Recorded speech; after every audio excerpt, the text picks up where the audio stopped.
O melhor pagador de dividendos é o Banco do Brasil. O segundo melhor pagador é o Santander.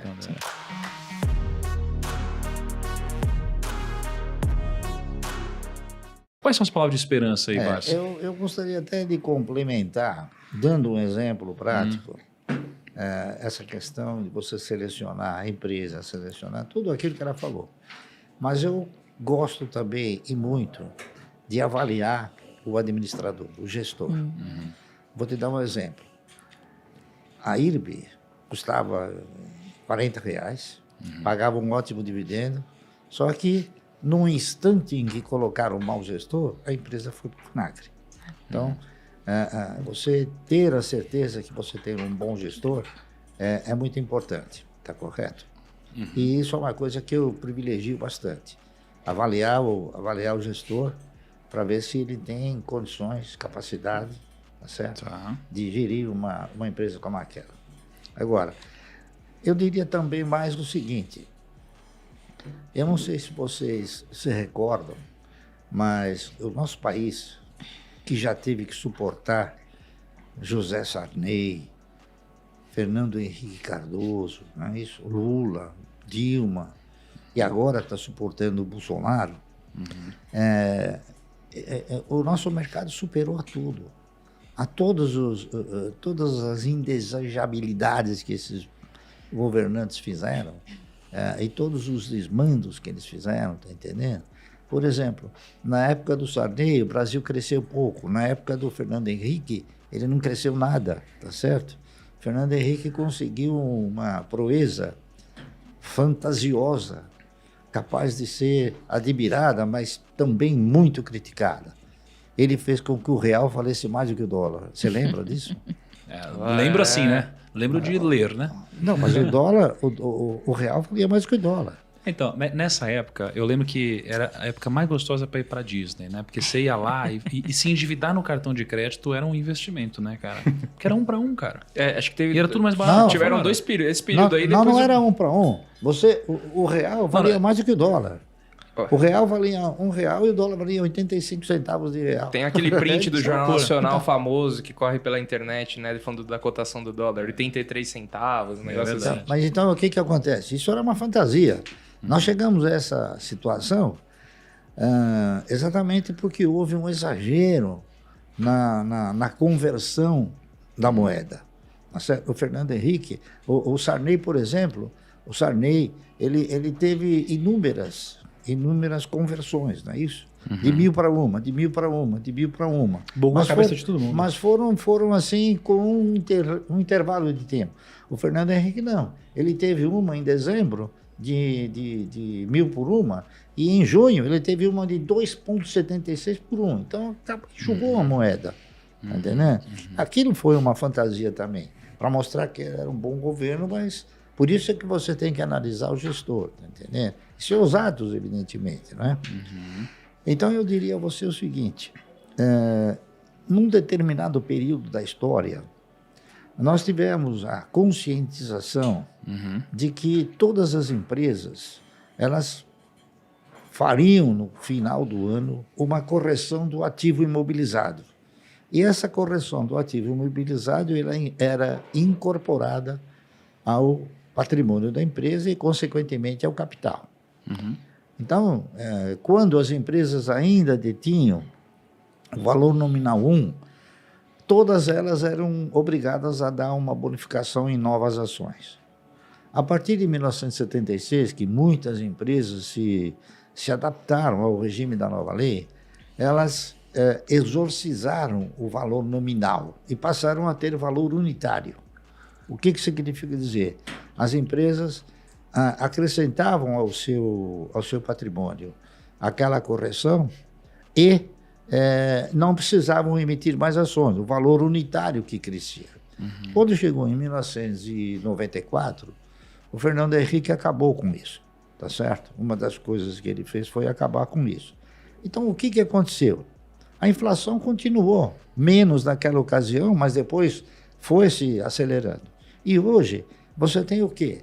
Você tem uma inflação que penaliza todos os ativos, inclusive os ativos das empresas. Por quê? Nenhuma empresa tem um valor de patrimônio atualizado. Todos eles estão defasados. Então, esse pequeno detalhe é uma coisa que a gente procura desenvolver. Como que é? O valor de patrimônio das empresas estão desatualizados? Exatamente. Como assim? Por quê? Porque há uma inflação ok. e ela não pode incorporar. É a reavaliação de patrimônio. Ela não Pelo reavalia IFRS, o seu pode mais. patrimônio. Está entendendo? Então, se você pegar, por exemplo, hoje, uma ação do Banco do Brasil, sempre para dar um exemplo concreto, está entendendo? Uma ação do Banco do Brasil, Mas, Barsi, Banco do Brasil tá barato, Barsi? Você que vai analisar, você Tá. que vai avaliar o que eu vou falar. Agora, Hoje o você Barça- está sendo testado agora, hein? Ixi, Vamos Então, ver. o valor patrimonial de uma ação do Banco do Brasil, hoje, menos de um. é R$ 52,00. Uau. E ela custa 32 e alguma coisa. Menos de um, isso. Menos de um, não é isso? Nossa, não é possível, eu acabei de ver. Exatamente. Tá. Então, isso já por si só faz com que você fale, não, poxa, eu estou comprando um ativo, tá certo? Um ativo que vale 1 por 50 centavos. Então, isso por si só Exato. já te oferece uma certa perspectiva de risco. Quer dizer, você fala, pô, comprar isso aí não tem, ou tem pouco risco, tá entendendo? Ou nenhum risco, entende?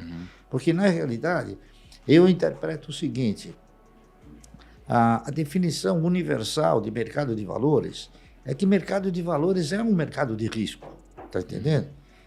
Nos Estados Unidos, na França, na Alemanha, enfim, nos países desenvolvidos, você sempre vai comprar uma ação que o valor patrimonial é 1 por 10 vezes o seu patrimônio, 15 vezes, é isso?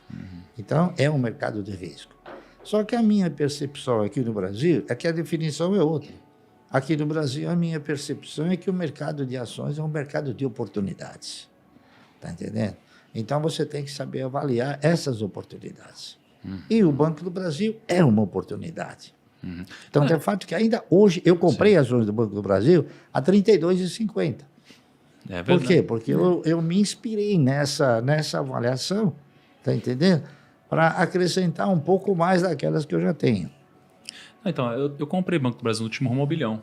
Sim. No último Romobilhão eu comprei Banco do Brasil, porque, cara, tava com pele de 4.